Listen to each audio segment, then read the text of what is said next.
Gentlemen, this Shabbat is a special Shabbat, being that it is Shabbat Zahor.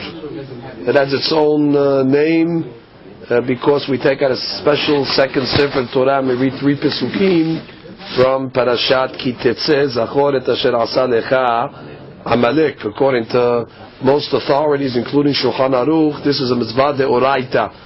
Therefore, it would be considered the most important reading of the entire year, to the extent that if a person can only go to shul once a year, he should come to shul this Shabbat in order to hear Zahor with the minyan from a Sefer Torah. As was mentioned earlier, according to some opinions, even ladies are obligated minat Torah to go and hear the Parashat. What is this mitzvah of Zahor? The pasuk says, Zahor et asher asa lecha Amalek. You have to remember what Amalek did. Amalek was the most brazen of nations, the most anti-Semitic of nations, in that when the world was quite fearful of the Jewish people, when they came out of Egypt, the Jewish people were on a level that the nations trembled in front of them. They thought if the Jews were able to topple the Egyptian empire, so all the more so what they're capable of doing to them. So the pasuk says, "Shame'u amim yirgazun, hil ahaz yosheve pelashet, az nibhalu alufei Edom, ele Moab yohazeh morad, namogu kol yoshve Canaan, tepol alehem emata v'pachad." Which means each nation trembled, they shook, they had fear. The only nation that was oblivious to anything that happened was Amalek. They came along and attacked us. They weren't so successful. We were able to defend ourselves, but they were successful in cooling us down. The Midrash brings a mashal of a boiling hot pool that everybody's scared to jump in because they don't want to burn themselves. So one crazy guy jumps in. Well, he burns himself, but at least he cools it down for the next guy. And therefore he makes it easier for the next guy to jump in. That was Amalek. He showed that the Jewish people are not impenetrable. You can't attack them. They're not taboo. They're not in a shield. We believe that Amalek cannot attack us unless we were deserving to be attacked. And the Hakamim tell us that really it was because Bnei Yisrael was derelict in the study of Torah that Amalek was able to penetrate. The rabbis learned that from the pasuk that says that they fought the Jewish people in the city of Refidim. The Gemara says, why was the city called Refidim? Shirafu yedehem in Torah, because they were a little lax in their study of Torah. Which means Amalek doesn't come in a vacuum. The Jewish people do not suffer anti-Semitism just because the Goyim hate us. It's because the Jewish people are lax in their obligation of the study of Torah, so that awakens the hatred of the Goyim. Hence, we were responsible for bringing Amalek to fight against us. But God is very, very compassionate to us. He says, Zachor et asher asa lecha Amalek. Remember what this Rasha Amalek did to us. It's not Amalek. Really the pasuk should say, remember what you guys did. You stopped learning Torah, you stopped devoting yourself to the study, and you caused Amalek to come. We blame it on Amalek because God has mercy. The Gemara, the rabbis give a mashal. There was a fellow that was very close to the king, a friend of the king. One day, the guy was trying to break into the palace, so he was climbing over the fence. And the king's friend, the guy is a gangster, tried to climb over the fence. As he's climbing over the fence, he didn't realize the king has watchdogs. All of a sudden, the dogs saw the guy scaling the fence. The dogs attacked. They took the guy, they ripped him up into shreds. Hazit, they tore his clothes, they jumped on him, they bit him. When the king heard the dogs barking, he went to his window, and he's shocked. He sees the guy on top of the wall, So he understands what he was trying to do. This is his friend. And he sees the dogs attacking him. So the next day, the friend of the king comes to visit him through the regular channels, through the regular entrance, and the king, in a very, very nice way, says, Yemach Shemam, those dogs, I saw what they did to you yesterday. Don't they know you're my friend? I don't believe it. How did they bite you and they ripped your clothes? When the guy heard this, the guy turned all colors, because he knows the king caught him trying to break into the palace. And therefore the king did it in a nice way. He blamed it on the dogs. These dogs, the Sha'im, these dogs over here. The same thing, Borei Olam. Instead of coming along and pinning it on us, he tells the Jewish people, Zahor et asher asa lecha Amalek. Remember what that Mamzer Rasha, that Kelb Amalek did? It's not Amalek. God's trying to say it in a nice way. It's your fault. But he pins it on Amalek in order not to embarrass us. When the Jewish people cling to the Torah, so the Torah protects them. I heard recently from the chief rabbi of Israel, Rabbi Hamar, on Sunday when we were together. He said a derasha like this: the Aron, which was the centerpiece of the Mishkan, was made of gold. It was actually made of wood, atzeh shittim, acacia wood, and it was plated with zahav. I don't know where he knows this from, but he said the Mad'anim, the professors of the time, did a calculation, and the Aron weighed anywhere between 9 and 12 tons. You have to remember that besides the weight of the Aron itself, it had the Sefer Torah inside of it, plus the Luchot, the tablets, and the Shivrei Luchot, the broken tablets. Now the tablets were very heavy. It was made out of, according to the Zohar, sapphire stone, and they were very thick, 6 tefachim by 6 tefachim. And the Gemara even says that was a miracle that Moshe Rabbeinu was able to carry them. As a matter of fact, it says he didn't carry them. The letters themselves were able to carry the luchot. So the rabbi asked the obvious question: such a heavy piece of furniture, how did they transport it? The Mishkan was a mobile synagogue. It moved with the Jewish people.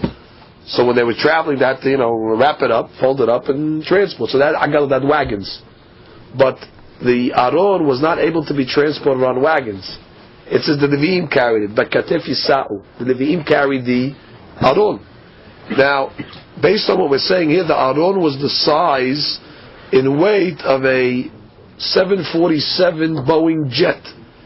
Now, how is it possible for a human being to put a Boeing jet on his shoulder and carry it? It'll bury him.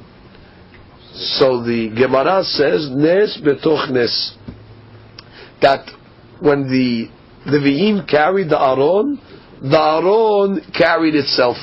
Which means the Aron, it floated. They put it on their shoulders, but the weight did not rest on the Leviim. It carried itself. But the Gemara says that's only one miracle. It was Nes betoch nes.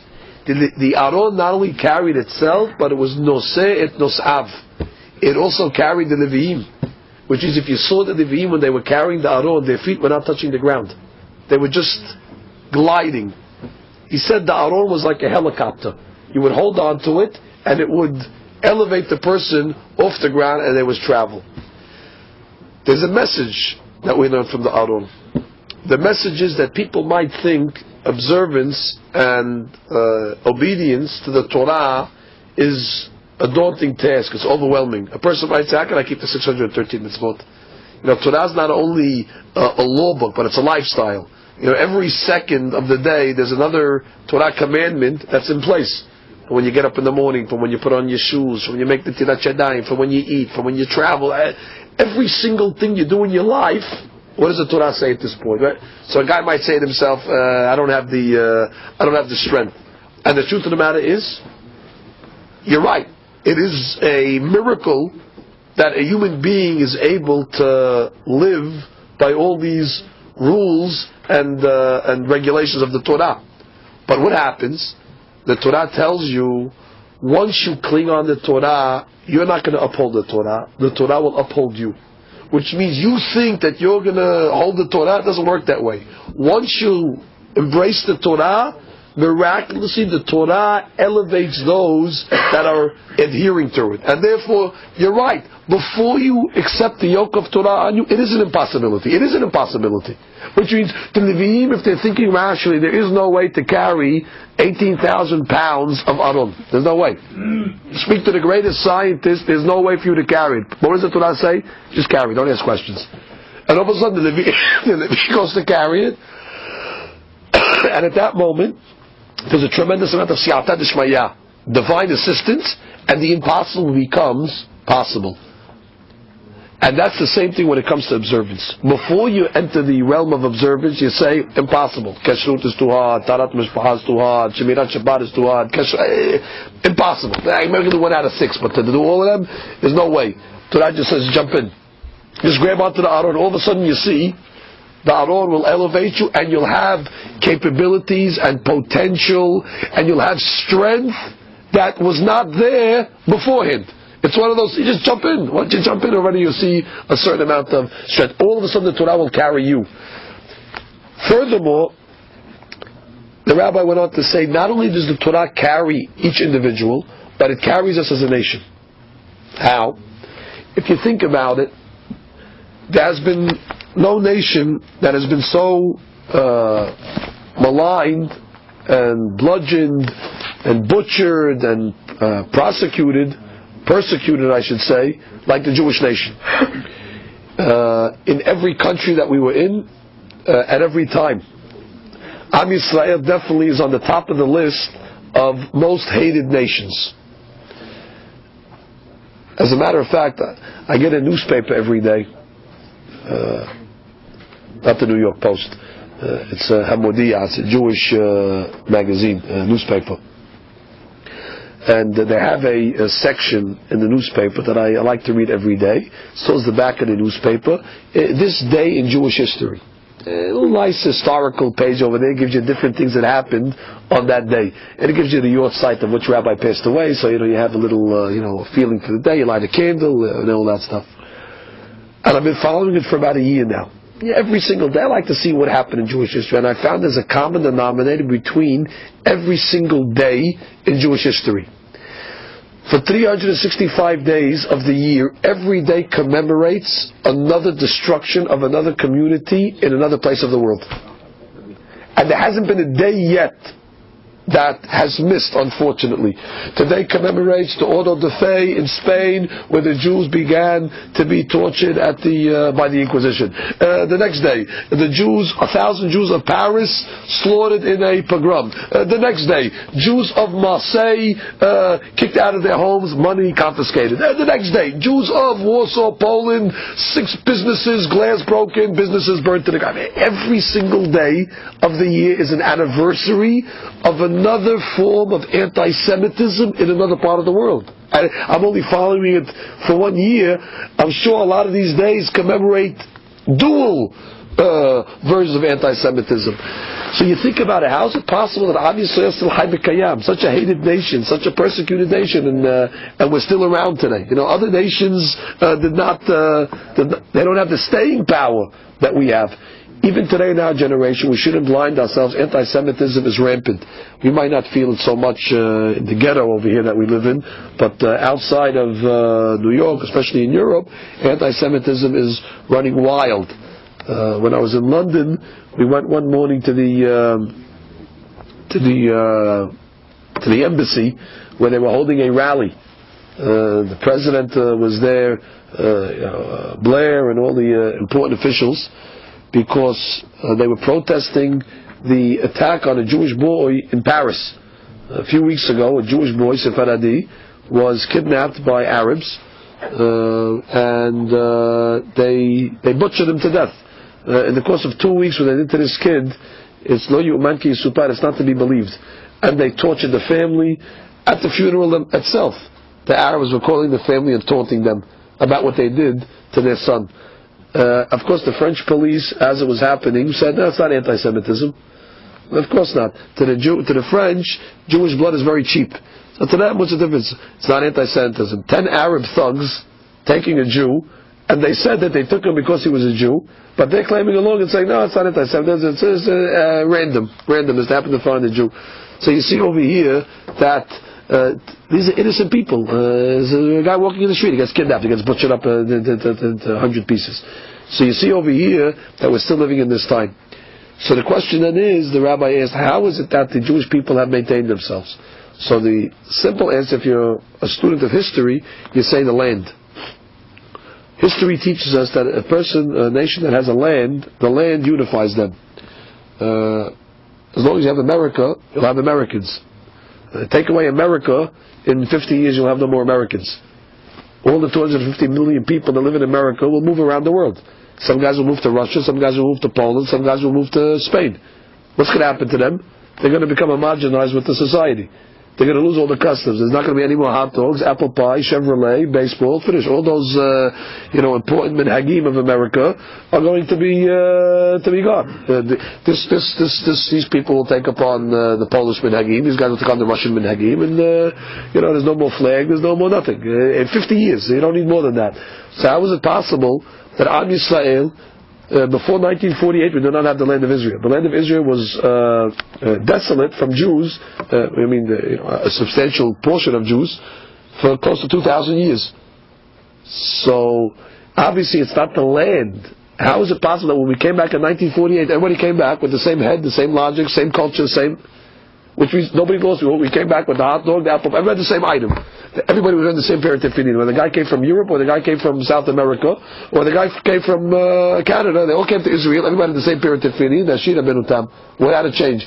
Everybody came back with the same Sefer Torah. Everybody came back with the same matzah and Pesach, basically, and everybody came back with the same.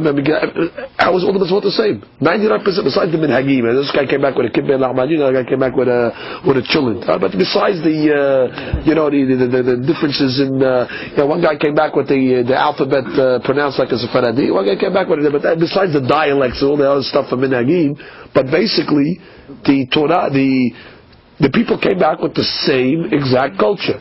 What does that teach you? It's the Torah that preserved us as a nation, not the land. Torah preserved us as a nation, and therefore the rabbi said, when we say on Pesach, "Vihi she'amda la'avotenu velanu," Vihi is the Torah.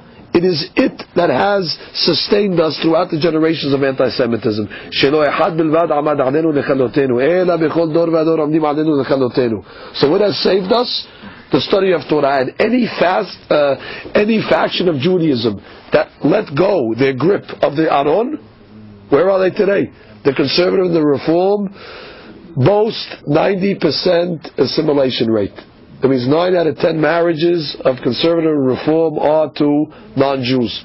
If you think about it, our nation has been around even before the Chinese. The Chinese today are over 1 billion people. The Arabs are over 1 billion people. We preceded all of them. Avraham Avinu was the first Jew. He came before his son Yishmael. The Chinese only came after Avraham Avinu. Abraham's children from Hagar, his second wife Keturah, they were the Chinese. That's where the Chinese came from, the Brahmins. But the point is, how is it possible that they multiplied to 1 billion and we're still at 15 million? So you tell me, well, Holocaust, this and that. Still, if you do the numbers, we should be much greater than we are. And the answer is because Am Yisrael is killing themselves because of assimilation and marrying outside the fold. So the numbers are not multiplying like they should. So you see, because we left the Torah, what happens? Finished. Abandonment of Torah brings destruction of a nation, and therefore large portions of Am Yisrael lost their identity. Not because they don't live in Israel, not because they don't give money to the UJA. The reason why they lost their identity was because they let go of the Torah. The Rabbi went on to say, in our generation, Torah is not merely a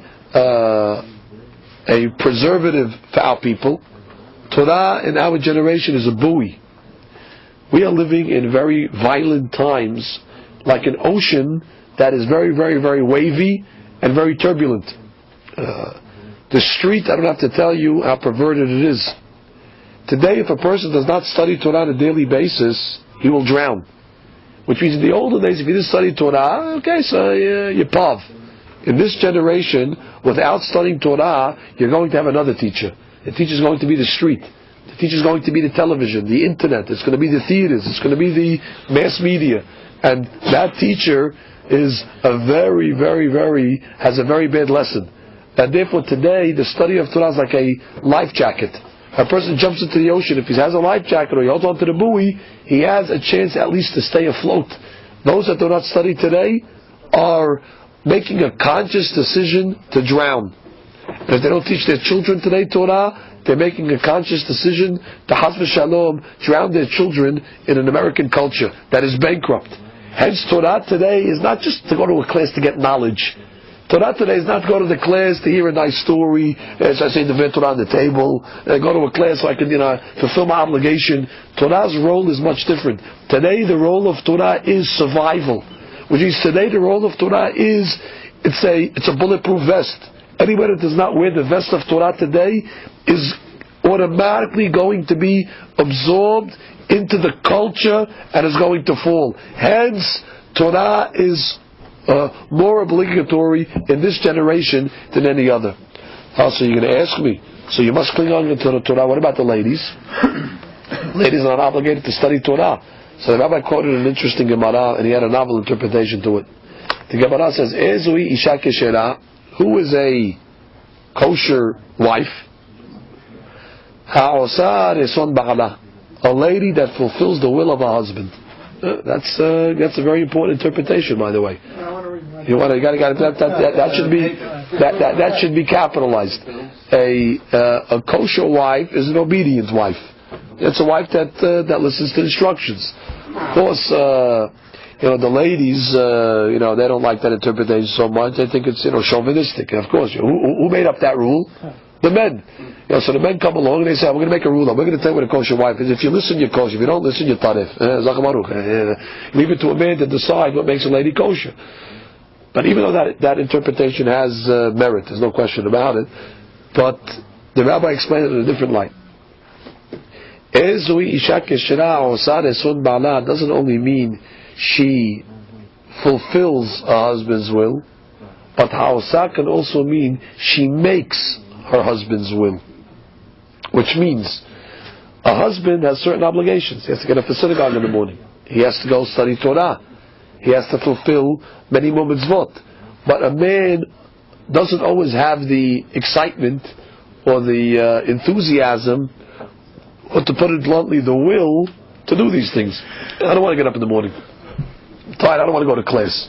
So it's the job of a lady to not do the will of the husband, but to make the will of the husband, to create the will of the husband.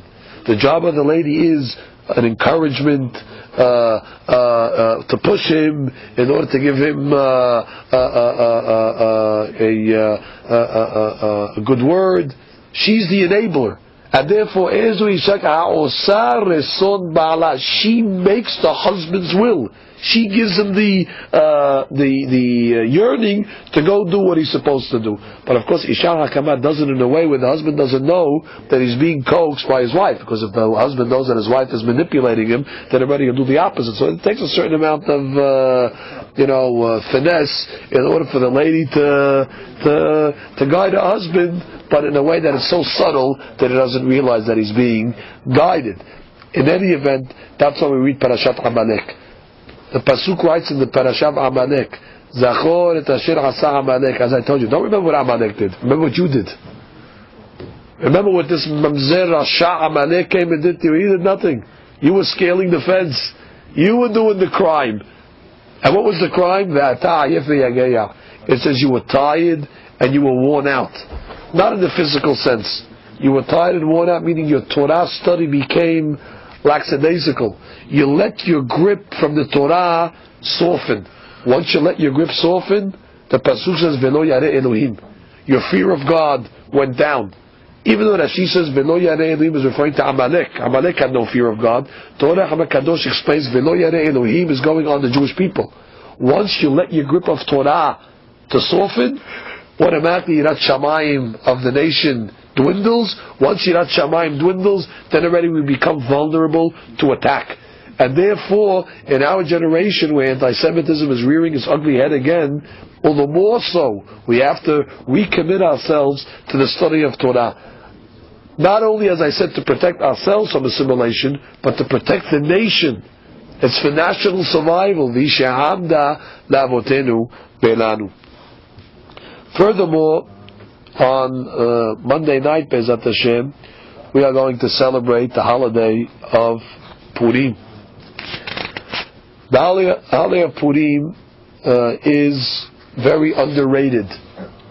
People do not give it the proper importance. They think it's like the Jewish version of St. Patrick's Day. You go, you drink yourself drunk, and you vomit in the street, and you do things, eat a little, and jump around like a lunatic, and then you fall asleep, and you wake up the next day with a hangover, and Purim's great. And you shake hands with some rabbis. Chas v'shalom, Purim is not a day of lack of service of God. Purim is a day of Avodat Hashem on the highest level. As a matter of fact, the Gaon Mevilna writes in his Perush, Yom Kippurim. Kippurim is the holiest day of the year. At least that's what we thought. But if you look at the Day of Atonement, it's called Yom Kippurim. Kippurim means like Purim. Kippurim. That means Yom Kippur is only like Purim. Purim is the real day. Kippur is like that's Ka'an Purim. And the Gaon that's Arizal said, but the Gaon said on that, every holiday has Hatzio LaHashem v'Hatzio Lachem. Every holiday has half for God, half for yourself. Pesach, half the time we're in shul, half the time we're eating. Sukkot, half the time we're in shul, half the time we're eating. Shavuot, half the time we're in shul, half the time we're eating. Every holiday, there's private time and there's God time. The only holiday that's all God is Kippur. There's no nothing. You're in shul for the lion's share of 25 hours. So where's the Hatzio Lachem of Kippur? The Gaon says it's Purim. So therefore these 2 days, they complement each other. Which means it's the twin brother of Kippur. And therefore it's on the same level of Kiddusha. It's just the counterpart. It's the corollary of what Kippur is missing.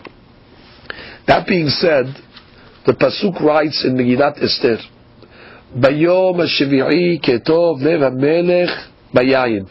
It was on the 7th day when the king was satiated with wine. Now you have to keep in mind, Hashverosh made a party for 180 days. That's a long party. Where we come from, if somebody makes a party that lasts till the morning, that's already considered, the guys come out of the party, we had waffles, they gave us breakfast, we had a cup of coffee. That's a big party. It spanned 2 cycles of food. You had a dinner and a breakfast. That's right. Hashverosh made a party for 6 months. And Hashverosh obviously was drinking at this party. It says Vashitiyach Hadat Enones V'kelim V'kelim Shonim V'yen Malchut Rav. They had a lot of wine. They were pouring it very freely. After the 180-day party, he made a 7-day party. But the pasuk says, when was Ahasuerus satiated with the wine? On the 187th day of reveling, Ahasuerus finally was satiated. You talk about I can hold his drink. The guy's drinking for 6 months plus. Well, he didn't become satiated with that. I mean, that's a bottomless pit. Which how much could the guy drink? And finally, on the 7th day, that's when already he finally, he filled his he was on full. He filled the tank. Thank you, David. So the Gemara says, right? It's questionable. The Gemara on this pasuk says in Megillah, ביום השביעי כתוב למלך ביין. ביום השביעי זו Shabbat. This is referring to the day of Shabbat. Bayom HaShevi'i, the seventh day. When the Jewish people sit with their families and eat and drink wine. And God comes along and says, look at the difference in the Jewish people and the Goyim. Look what happens when the Goyim sit down and drink, and look what happens when the Jews sit down and drink. Look what the consequence of non-Jewish drinking brings, and look at the consequence of Jewish reveling and partying brings. Which means the Gemara is saying like this, based on a principle of the Gaon of Vilna. Anytime the Megillah says the word HaMelech, it also has a reference to God. The word HaMelech is written many times in Megillat Esther. It refers to the king Ahasuerus on the simple interpretation, but HaMelech also refers to the king. So the pasuk is read like this according to the Gemara. Bayom HaShevi'i, on Shabbat, Ketov Lev HaMelech. When the heart of the king, meaning of God, when he's happy, bayayin. Which day is God satisfied with wine? On Shabbat, when he sees the Jewish people drink wine and he sees their reaction to the wine. If you think about it, the Goyim, when they sit at their parties, their indulgence leads to sin. Ahasuerus, right away at the party, after a few drinks, asks to bring his wife out to model in front of all of his guests.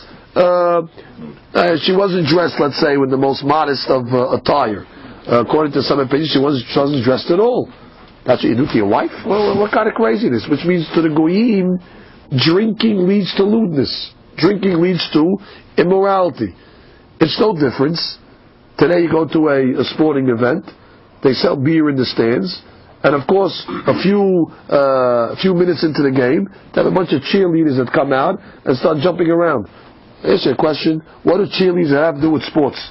Well, you think the team cannot win a game unless they have, because Goyim cannot sit for more than 2 hours without looking at unclad ladies. It's a big misirut nefesh, which is as much as they love sports, as much as they like drinking, but we're not celibate. You can't bring us to a stadium over here 2 hours and deprive us from our hanaot. So therefore, the Goyim had to figure out a way to bring the drinking and figure out a way to mesh G's into the game. So they figured out Hakamim, these guys. So they figured out right cheerleaders, she'd be Jannah. So now the Goy at least, otherwise he'll leave. He's got to go. He's got to commit averot. He can't sit there for 2 hours. So therefore, they figured out a way to keep him there. And what happens if you've been to Altar games?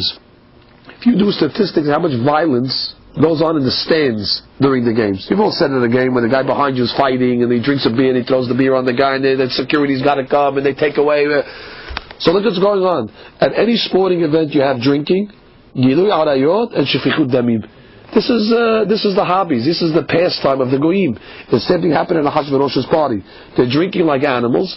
The drinking led to immorality, and the immorality led to murder. She ended up killing his wife.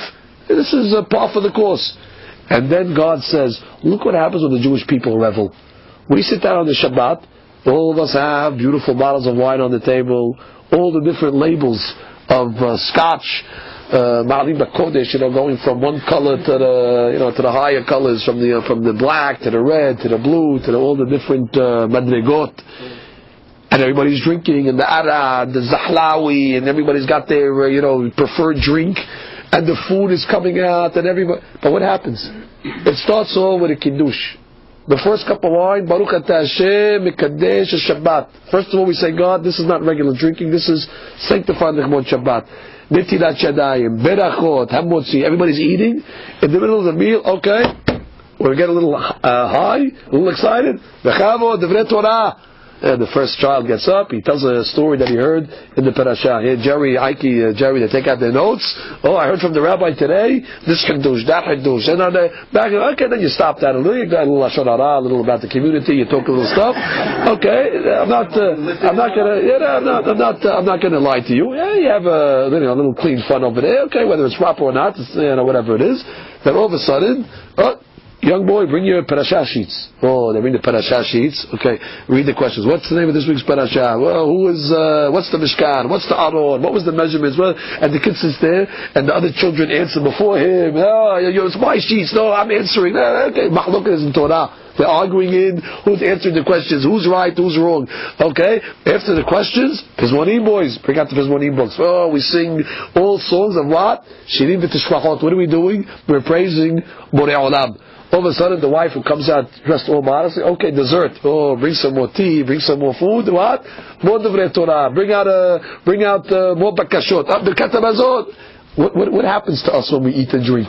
It only brings out the best of us. It's all spiritual. It's all kedusha. But the Zohar comes along and says something even stronger. If you were to ask, what is the most opportune moment of the week to pray to God? You're not going to believe this. The most opportune moment, which the Gemara Zohar calls it Et Ratzon, it is a moment of mercy. It is Mincha Shel Shabbat, at the time we take out the Sefer Torah. And we say, Va'ani tefillati lecha Adonai et rason Elohim b'rob chazdecha aneni be'emet yishchaycha. At that moment over there, the gates of heaven are open. You can ask whatever you want. It's only a few moments. There's a small window, but the window of opportunity is great. And we say it. Va'ani tefillati lecha Hashem et rason. We say that only on Shabbat Mincha. Why? So the Mefarshim explain. Because Shabbat Mincha always comes after a hefty lunch. Most of us, Baruch Hashem, on Shabbat are still traditional. Not like the nouveau modern guys. That Shabbat has turned into bagels and cream cheese. Everybody became too sharp for Shabbat lunch. Everybody became everybody's on a diet. Everybody became health conscious. I'm just going to have a little tomato with a piece of salad, and then I'm going to go for speed walking. That became Shabbat lunch.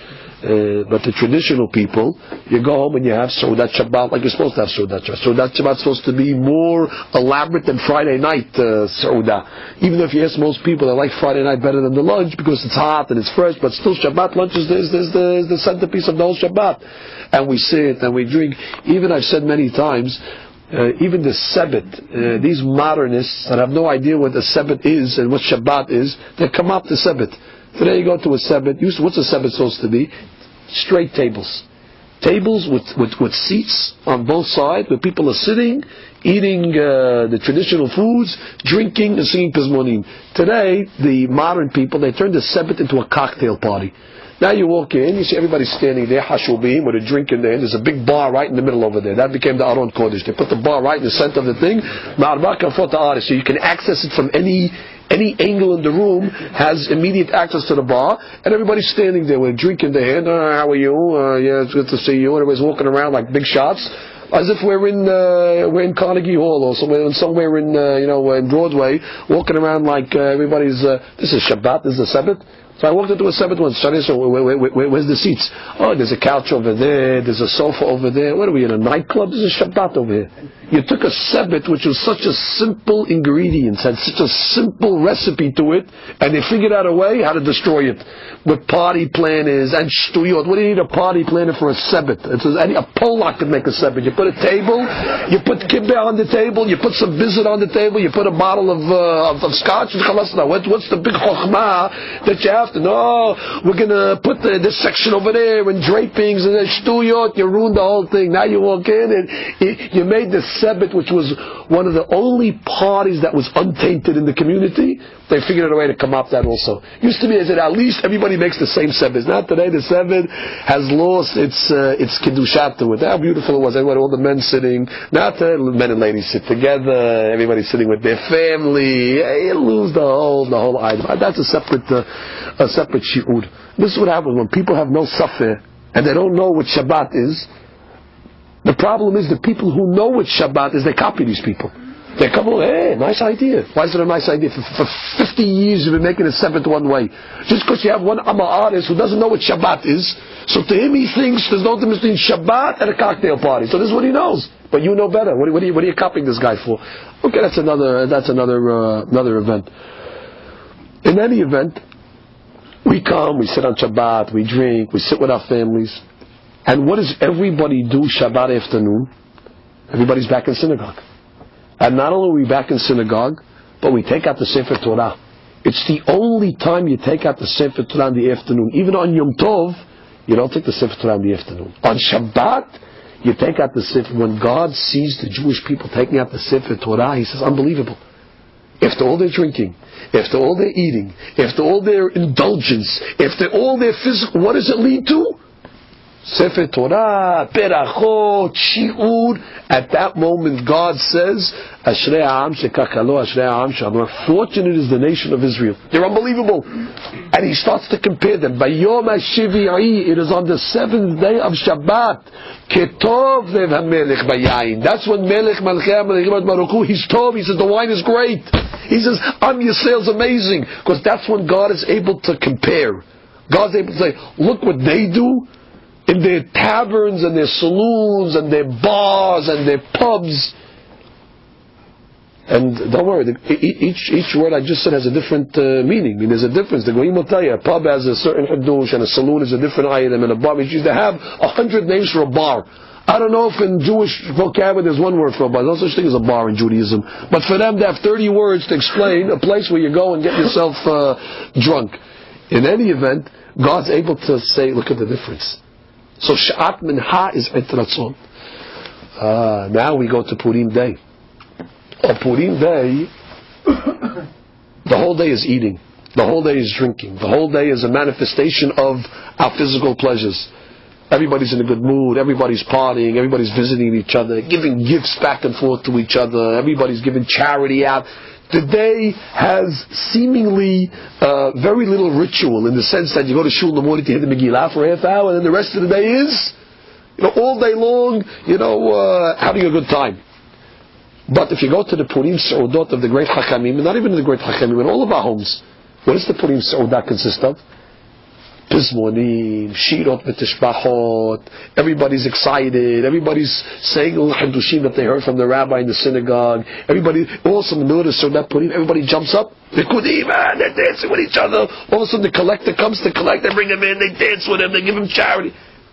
Look, we're not Irishmen. Our Seudah Purim leads to what? Yirat Shamayim, and fear of God. And that's why the Arizal said, on Purim there's a halacha, Kol poshet yad notnim lo, which means normally during the rest of the year when somebody puts his hand out to collect charity, you investigate him. You have to do a search on the guy, is he legitimate or not? You're allowed to say, hey, I want to see the papers. He takes out the Sharei Sion papers that expired 15 years ago. He shows you he's legitimate. You have to investigate. On Purim it says you don't invest. Whoever puts their hand out, you give them. Be a sport. So you give. The Arizal said, Kola poshet yad, anybody that puts his hand out on Purim in prayer. How do you pray on Purim? Or for that matter, any day of the year. You put your hands out, please God, answer me. Kola poshet yad, anybody that prays on Purim, notnim lo. They answer him, they give him. Normally during the year, guy prays, they open the books. Hey, does he deserve it? What does this guy want this item? Hey, let's take an accounting over here. On Purim, all the accountants are off. All the prosecuting angels in heaven, they're released for the day. Anybody that prays on Purim, Kola poshet yad, notnim lo. So I wanted to explain why is that so. Because Purim is like Shabbat b'Sha'at Mincha. The whole day of Purim is what? Eating and eating and eating, and what? Yirat Shamayim, mitzvot. Which means those few moments of Shabbat Mincha where God can say, hey, look at the difference. They just ate a big meal and they're back in shul. That's not 10 minutes. That's 25 hours of Purim. The whole day we're eating and drinking and what? Singing praises to God. So God says, this 25-hour period of Purim is considered Et Ratzon the whole entire time. And therefore, those that celebrate and tap into the resources and the wealth that's behind the holiday, all their heart's desires are answered, and therefore you have to spend the day, don't squander it because it's a busy day. Hide out for a couple of minutes in your room, close the door, and deposit all your prayers. Because the level of acceptance of prayers on Purim, it's a once-a-year item. Shushan Purim is not the same, and Eid Purim is not the same. 10 minutes after the holiday is over, finished, the gates are closed. And therefore you have to take advantage of these but the advantages are only to the people that celebrate different than the Goyim. But if a holiday of Purim becomes how many cigarettes you can smoke, and how many times you can vomit, and how many times you can embarrass somebody, and how much times you can do silly things in the street and make Hidul Hashem, then God says, what's the difference? What's the difference? If all of a sudden a person starts to get drunk on Purim and he starts telling dirty jokes, what's the difference? You're like a goy. That's a goy. A goy has a couple of drinks right away, sticking about Gilui Arayot. And therefore you have to be very careful. Even there's a Shulchan Aruch in how to celebrate. There's a Shulchan Aruch how to have a good time. Don't think once Purim comes, Hutara Resuah, finish, you go nuts, you go Mishnun, finish. It's a Hefkerut. It's not Hefkerut. On the contrary, if it's Hefkerut, then God says you're like a goy, finish your Tefillin unanswered. We're not commemorating the Seudah V'Hashverosh on Purim. What we're commemorating on Purim is the right way to do it. Which means we're coming along and protesting the way they do it. We're coming to tell God we're also going to make a Seudah. But we're showing God that what it leads to. And of course at the end of the Seudah, what do we all do? Birkat Hamazon. What? You're singing drug, Birkat Hamazon. The rabbis say if a person doesn't make Birkat Hamazon on Purim from the Seudah, the whole thing was worthless.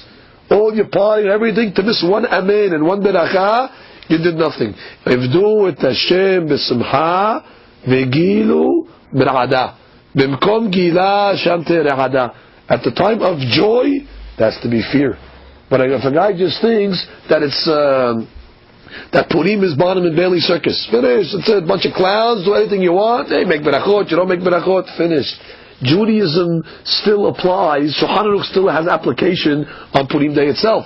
And that's the whole secret of the holiday. Those that are able to maintain their Jewish dignity at a time of celebration, where their celebration leads to Yirat Shamayim and leads to closeness to God, then already Kol HaPoshet Yad Notnim Lo. That is Bayom HaShivi'i Ketov LeVamelech Vayayin. Last but not least, and I'll let you go with this. Just one quick thought. Somebody showed this to me actually. I'll say it to B'Shem Omro, Rabbi Katz from Katz Judaica. I met him somewhere, and we happened to be in the place where there was a Tosfot HaRosh. Tosfot HaRosh is one of the commentators, Rishonim. So he showed it me a fantastic Tosfot HaRosh. It says that Vashti got killed on that seventh day. That's when Hashverosh, put the death sentence on Vashti. So the Gemara says why? Because Vashti had a custom. She used to parade the Jewish woman on Shabbat that worked for her naked. So therefore, measure for measure. She paraded them naked on Shabbat, so therefore, she was brought out naked on Shabbat in front of the king, and then says she got spots all over her body, the whole story. It was a midah keneged midah. So the Tosfot HaRosh says, and I quote his words, Lav davka aromot mamash. It doesn't mean that she had them working stark naked. Ela mafshetatan edehen shelovshot nechmod Shabbat. She took off their jewelry and their nice ornaments that they wore nechmod Shabbat. You hear what this Gemara is saying? A lady that does not dress up nechmod Shabbat is considered naked. Which means she won't walk around naked. But if a lady would wear a certain type of garments on Shabbat, instead, Esther said, no, today you're going to wear your sweatpants. A lady that comes to the Shabbat table in sweatpants and in jeans or a lady that comes along to the Shabbat table in regular garb that's worn all week long, this is considered arumot. This is considered naked. Again, in our generation, we're much better than all these things. I mean, the Gemara is for the old timers. In this generation, everybody's casual, and Shabbat also has become casual, dress down Saturday. Which means you see people in the summer, especially, and the winter as well. A guy puts on a golf shirt. He puts on a pair of slacks. Comes to the synagogue. And the ladies, they wear whatever they want to wear. Chas v'shalom, whatever they don't want to wear. This is considered nakedness. If a person is not dressed l'chbod Shabbat Kodesh, it's considered. They had clothes on, but she took off their ornaments. She took off their jewelry. She took off their items that are especially designated l'chbod Shabbat. This is considered a breach. Fortunate is the man that speaks on people that their ears are open to criticism and the ears are open to listening. I'm talking very sensitive items over here, but trust me, once these things are not adhered to, it opens the gates for a lot of change. And therefore, we have to go back to the tradition of eating Seudat Shabbat like Seudat Shabbat is supposed to be. Not that it becomes a burden. You're supposed to sit with your families, to enjoy with them, to celebrate with them every Shabbat. It's 52 weeks of the year. Not you should go to Shabbat over the Shabbat lunch, and they're giving you, grilled cheese for lunch. And the main thing is, we're going to go play tennis. We're going to go jump into a pool. What kind of Shabbat is this? This is goyim. And the same thing is when it comes to the dress of Shabbat. And then Borei Olam will see the difference between them and us, and Borei Olam will give us an et ratzon, not only in Mincha, but will give us an et ratzon the entire year, specifically on the day of Purim. Mayhudi, Ma'ita Ora, V'simcha, V'ratzon, V'ikar, Amen, V'amen.